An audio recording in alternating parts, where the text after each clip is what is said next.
The year was 1981 and the world was shifting fast. Ronald Reagan had just stepped into office as president. The Cold War was heating up again and people were nervous about what might happen next. At the same time, leisure cruises were becoming very popular. For many middle-class families, a cruise was the ultimate sign of comfort and luxury. Daniel and Lorraine Whitaker were both 32 years old. They had been married since 1973 and lived quietly in Fort Lauderdale, Florida. They did not have children and were known by their friends as quiet, thoughtful, and bookish. They had no enemies and no serious money problems. This trip was supposed to be special. It was their first vacation in more than 3 years. On March 5, 1981, they boarded the MS Ocean Gala for a 7-day trip through the Caribbean. The ship left from Miami and was scheduled to travel through Nassau, San Juan, St. Thomas, and then return home. For the first few days, everything seemed normal. They ate meals together, walked the decks, and joined the other passengers in enjoying the sun. On the 4th night, the couple was seen attending the captain's gala dinner. They danced, they smiled, and they shared a glass of wine. That was the last time anyone saw them alive. The following morning at 6:45 a.m., steward, named Luis Ramos, went to deliver breakfast to their cabin number 423. The scene inside was strange and chilling. The bed had not been slept in. The balcony door was wide open and the ocean wind blew the curtains across the room like pale figures.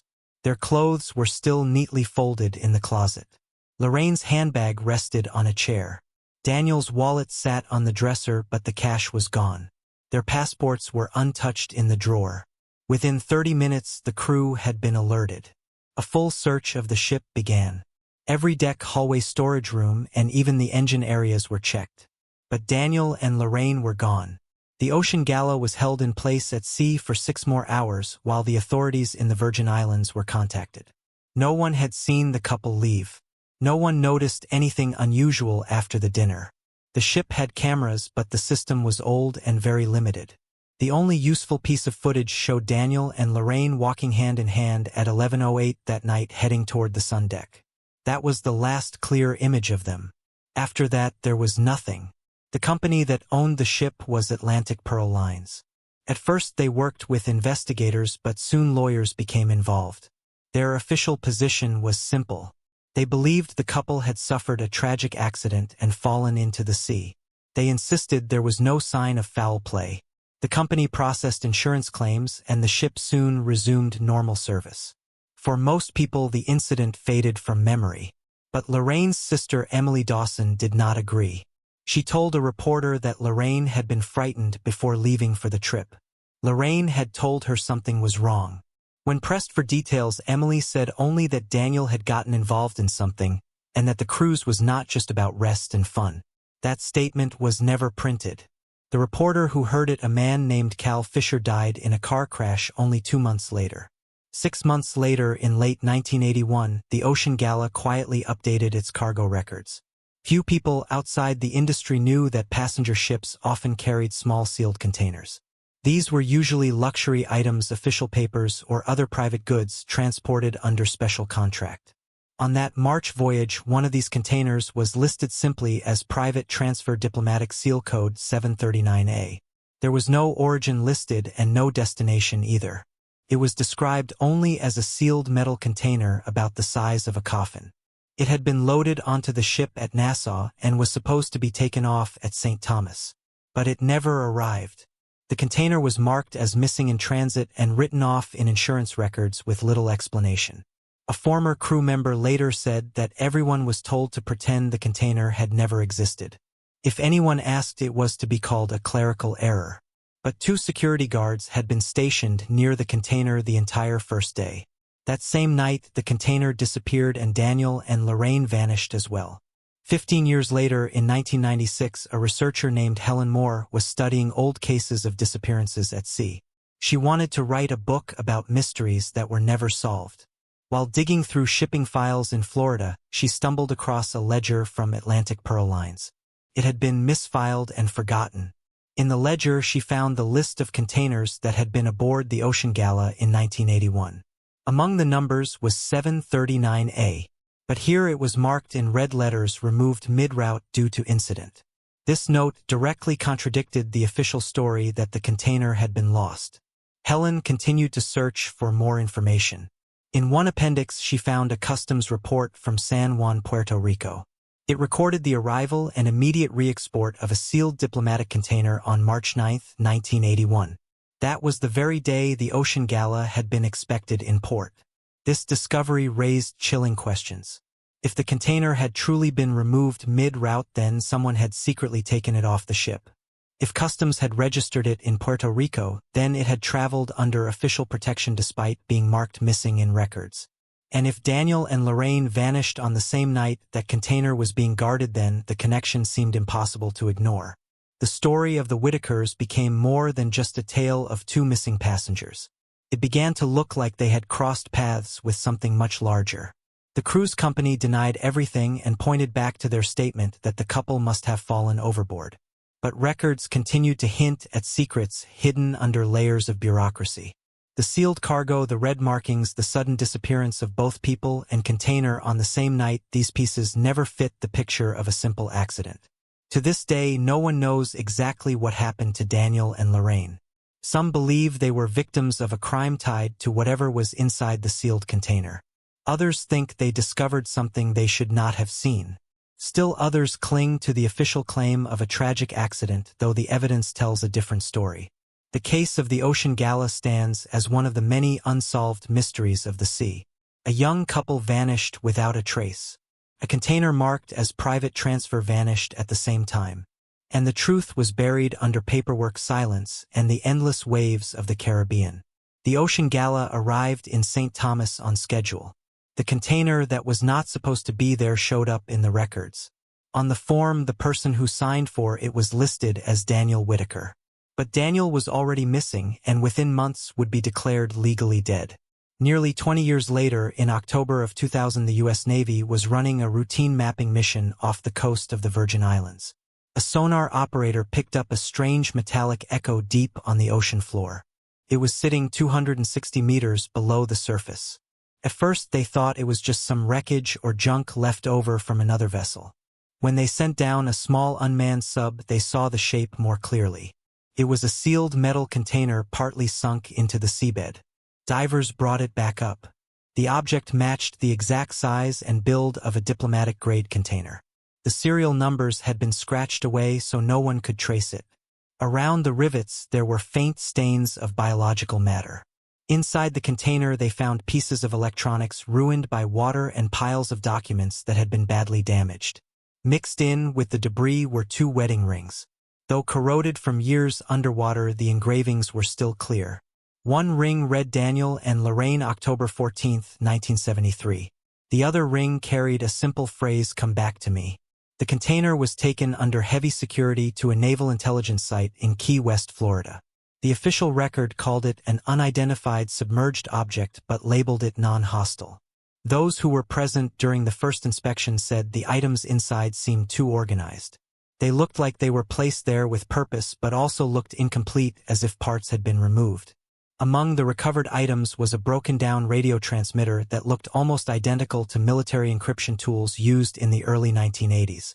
There were also several half-burned documents. One sheet carried the official seal of the United States State Department, dated February 1981, with the destination listed as Nassau. Inside a waterproof envelope, they found 2 handwritten letters. Neither letter was signed and both were written in different handwriting styles. They had been tucked into a padded mailing tube. Finally, they uncovered a small reel of microfilm labeled 739 AAE protocol. Nobody knew what AE meant. Within 2 days, everything was gone. Military couriers transported the entire cache from Key West directly to Langley, Virginia. Nothing was left behind except for a single photograph that had slipped between the container lining. The picture showed Lorraine standing on the deck of the Ocean Gala smiling. On the back, someone had written March 7, 1981. Underneath, in faded blue ink, were the words, "He thinks they are watching us, I believe him now." 4 years later, in 2004, Lorraine's sister Emily Dawson died of lung cancer. When her family cleaned out her home in Tampa, they discovered a metal briefcase hidden beneath quilts in the attic. Inside was a journal along with letters, maps, and notes. The letters had been written by Lorraine in the weeks before the cruise but never mailed. One letter dated February 18, 1981 said, "Danny has gotten himself involved with someone. He says it is harmless, but I do not believe him. There are meetings, they talk in codes. He carries a small black notebook. He will not let me see. He says this is bigger than us and this trip is not what I think it is." Another note was even more urgent. It said, "He told me if anything happens I should run. He said some people on this ship are not passengers. He said a handoff will happen in Nassau, but who would bring classified papers on a honeymoon cruise?" Emily had kept these letters hidden for more than 20 years. She never gave them to the police or the press. At the bottom of the journal she had written one last line. "If you are reading this, then someone finally cared enough to look again."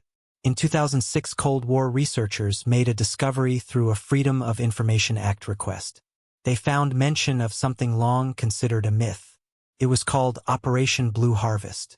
The program was launched in 1980 as a secret project involving the United States intelligence community, NATO agents, and even private companies. The plan was to move sensitive documents and pieces of technology using methods that would not attract Soviet attention. Instead of military planes or warships, they used everyday routes.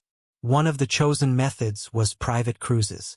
Passengers who looked ordinary and trustworthy were selected to serve as unknowing couriers. They would carry sealed containers disguised as personal luggage or diplomatic parcels. These people were chosen because of their background and quiet lives. To everyone else, they looked like normal travelers on vacation. In one of the declassified memos, the name Daniel Whitaker appeared twice. In the first entry, his name was listed next to the phrase "Asset Accepted Terms, Civilian Transport Scheduled March 1981. In the second entry, it read "Package en route, asset no longer under full control, extraction not recommended." That suggested Daniel had agreed to carry something but later became a problem. Nowhere in the documents was Lorraine mentioned. According to the original booking records from the cruise line, only one passenger had reserved the trip, Daniel. Lorraine's name was added just 8 days before departure. There was no explanation, no approval from handlers, and no record of why she joined. In another ledger, a short note was discovered. It said, "Wife inserted herself, contingency plans compromised, monitor closely." The clues formed a disturbing picture. The container signed under Daniel's name appeared in St. Thomas, though he was already missing. Years later, the same type of container turned up underwater with rings that tied directly back to the couple. Inside were letters, documents, electronics, and microfilm, all pointing to secret transfers during the height of the Cold War. Lorraine's hidden journal and her unmailed letters showed she knew something was wrong. And the memos from Operation Blue Harvest showed Daniel may have been part of a dangerous plan without fully knowing what it meant. The story of the Whitakers no longer looked like a simple disappearance. It tied them to intelligence operations, secret cargo, and a program designed to trick the Soviets by using civilians as shields. Daniel may have been selected as a courier, and Lorraine may have stumbled into a world she was never meant to see. To this day, the official story remains empty. No full report about Container 739A has ever been released. The contents taken to Langley have never been made public. What remains are fragments found in the ocean and a trail of records showing two ordinary people caught in something far larger than themselves. Their fate may never be explained, but the evidence points to a story far more complex than a fall overboard. Lorraine's choice to join the cruise changed everything. She was not supposed to be there. A retired intelligence officer who later spoke under anonymity said civilians were used as tools and sometimes tools break. He believed Daniel probably told her the truth or she figured it out. Either way, the operation was exposed. Another retired CIA agent had a different view. He thought Daniel tried to escape the job and that was why both vanished. He said there are no leaks from the ocean floor. In 2011, a Navy technician was working on restoring old magnetic tapes from a listening station in the Caribbean. On one of the tapes, he found something unusual. It was a recording from March 9, 1981 at 3:42 in the morning, only hours after the Ocean Gala had left port for the second time. The sound was weak and filled with static. At the time, it had never been processed. When played back decades later, the recording lasted only 17 seconds. A woman's voice could be heard. She was frightened and desperate. She said, "They know we have to. It is not just us, Daniel, don't interference, they are coming." Then the tape went silent. The file was quickly seized by officials and ordered destroyed. But before it disappeared, the technician managed to make a hidden copy. That copy was uploaded to a secret archive used by a small group of maritime investigators. One of them labeled it with the caption, "Her voice at last." By 2020, Daniel and Lorraine had been declared legally dead for almost 40 years. Their bodies had never been recovered. Their death certificates were never completed. The only proof that remained was the sea and what little it had given back. A memorial plaque now rests on a stone bench along Fort Lauderdale Beach, placed by Lorraine's niece. The inscription reads that they were never ghosts, but that the world chose not to see them. The cruise company continued to deny any involvement. Atlantic Pearl Lines was quietly absorbed into a European holding company in 2005. The Ocean Gala itself was sent to be dismantled for scrap in India in 2009. No surviving crew members have ever given testimony. The container and its contents remain locked away and classified. The microfilm reel marked AE protocol has never been officially admitted to exist. One last clue surfaced in a congressional oversight file from 1982 that was declassified decades later. Carried a short statement. 2 civilian couriers compromised, package retrieved, exposure contained, status mission complete. That entry suggested Daniel and Lorraine were not just passengers. They were part of something far larger. They had become pawns in a game that followed no clear rules. It was played across borders with no country's flag flying openly. They did not simply fall into the water. They were pulled under by silence, by secrecy, by protocol. The ocean only held them until time forced part of the truth back up. The official record for the recovery of the container in 2000 called it a routine deep-sea salvage. But the diver who first saw it, Chief Petty Officer Marco Ellison, later gave a private interview. He told a military archivist that the container did not look like it had fallen naturally. It looked placed.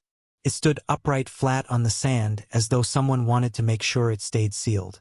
He also described faint scratches near the edges. They were not numbers but letters.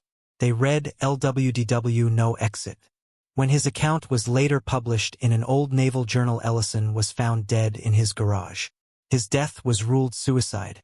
But his daughter insisted he never spoke of ending his own life. She said he told her something came back up with us. After that, he stopped sleeping. In his notebook from that mission, the last page carried 3 words underlined several times. They were buried alive. In 2009, an analyst named Rebecca Aris, working at the NSA, began to connect Cold War maritime incidents. She found the audio fragment recovered in 2011 that contained the woman's voice. Using new AI-powered audio cleaning tools, she enhanced the recording. For the first time, names were heard clearly. Lorraine, then Daniel. A second phrase followed, "They know what you cut." Within 72 hours, Rebecca was suspended. Her clearance was revoked. She never returned to work.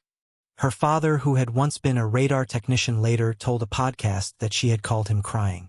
She told him she had found a ghost inside a black box. She said it proved the couple had not died by accident. Months later, she vanished.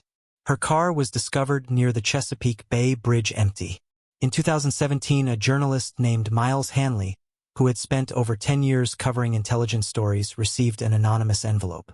Inside was a photocopy of a key to a safety deposit box at a Miami bank. With it was a single line of text. They didn't die at sea, they were transferred. The box had been rented back in 1982 under a false identity. Inside, Hanley found a cassette tape marked St. Thomas Dock 3981. Alongside it was a typed memo with the title, "Intercepted Deck Audio, Night of Extraction Level 5 Only." He played the tape. The sound of wind and waves could be heard in the background. Then a male voice, calm and steady, spoke, "Let her go, she doesn't know anything." Another voice, colder, replied, "She wasn't supposed to be here, neither was he." Then came noises of a struggle, followed by a single scream. After that, silence, then the heavy drag of something across the deck, and finally the rush of water. Hanley published a preview of what he found on his personal blog. A week later, he was dead of sudden heart failure at the age of 42. The tape was never recovered. The trail of evidence stretching across decades paints a dark picture. Lorraine's decision to join Daniel on the cruise pulled her into a hidden operation. They were civilians but treated as pawns. Their disappearance was covered by silence and labeled as an accident. The truth was buried in the ocean along with them.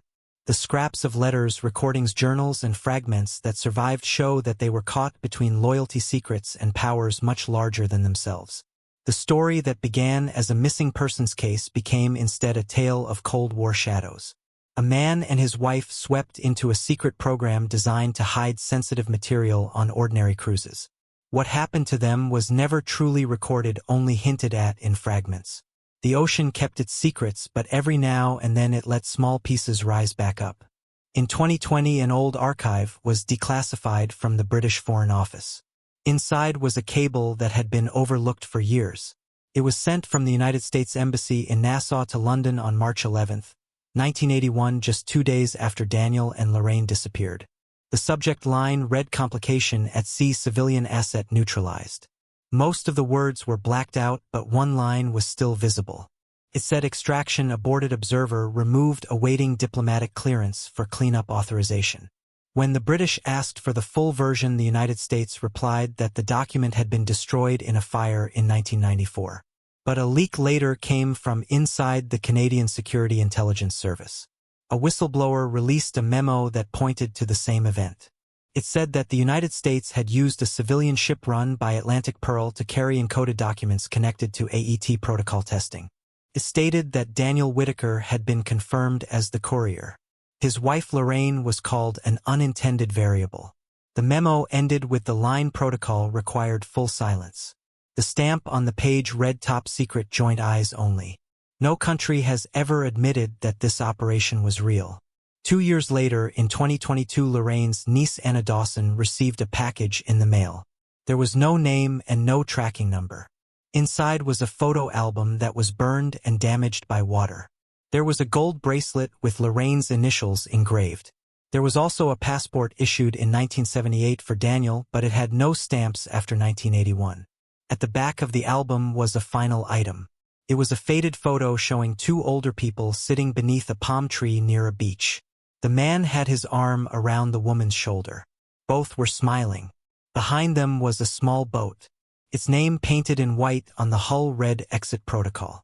In the envelope was a note written by hand. It said they were taken, not lost, buried in silence, but for a few years they were still together. On the back of the photo was a single word, Martinique, and the date 1986.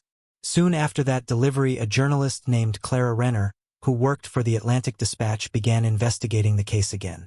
She filed official requests with the CIA, the NSA, the FBI, and the Department of Defense. She asked for all records under the Freedom of Information Act. Nearly all of her requests came back with the same answer: records unavailable under National Security Exemption 3B. But one reply was different. A retired legal advisor from the State Department explained a detail that had been overlooked. Under the rules of Operation AET, any civilian used as part of the plan was considered a conditional participant. If the mission was exposed or compromised, the United States had the authority to disavow, redirect, or silence those civilians. This applied no matter where they were located. In simple terms, if Daniel and Lorraine had become risks, it was legal to make them disappear without trial, without notice, without any trace. Clara prepared an article with her findings, but it was never published. Her editors received a call from a federal contact. One line was remembered by a young fact-checker. The voice on the phone said this story was buried with the ocean, leave it there. Later that same year, a private company was scanning the seafloor near the Virgin Islands looking for oil deposits. Their sonar picked up something unusual. It was another container the same size and shape as the first. Divers brought it up. The metal was corroded, but the walls were intact. Inside it was empty. There were no documents, no electronics. Only one object was still bolted to the inner wall. It was a typewriter key with the letter L. Etched by hand beneath it were 4 words: "She told the truth." The Navy took the container and all photos of it were erased. But one technician saved a single picture and gave it an odd file name: Lorraine Knew First Joel JPG. That image began moving through hidden networks but never appeared in public. In 2023, exactly 42 years after the Whitakers boarded the Ocean Gala, one final clue appeared. The original passenger logbook, thought destroyed in a warehouse fire in 1990, was found in Belgium. A maritime archivist had kept it in his private collection. The book was scanned and photographed. On most pages, the names were normal. But page 423, which was the Whitaker's cabin, was different. In faded handwriting added weeks after the voyage ended, someone had written, "They were not lost, they were removed. She asked the wrong question, he gave the right answer, now they sleep." There was no signature. But at the bottom corner, almost hidden under the ink, was a watermark. Under infrared light it became clear. It read, "AET Phase 3 resolved." The discovery only deepened the mystery. The British cable showed that officials knew about the couple within days of their disappearance. The Canadian memo confirmed Daniel had been used as a courier and that Lorraine was seen as a mistake. The package sent to Anna suggested they survived for years after the cruise. The secret clause uncovered by Clara showed that the law itself allowed their silence. The second container with the single letter key seemed like a message left behind. And the recovered logbook revealed the final mark of a program that officially never existed. For the world, the Whitakers remained listed as lost at sea. But the trail of fragments proved otherwise. They were part of a hidden system that erased people when they saw too much. Their story became another thread in a history written not in public records but in quiet memos, redacted cables, and artifacts buried in the deep. The ocean kept its secrets, but sometimes it returned just enough to remind us that Daniel and Lorraine did not vanish by accident. They were taken and placed into silence by a protocol that no country will admit but that left marks on paper, metal, and memory.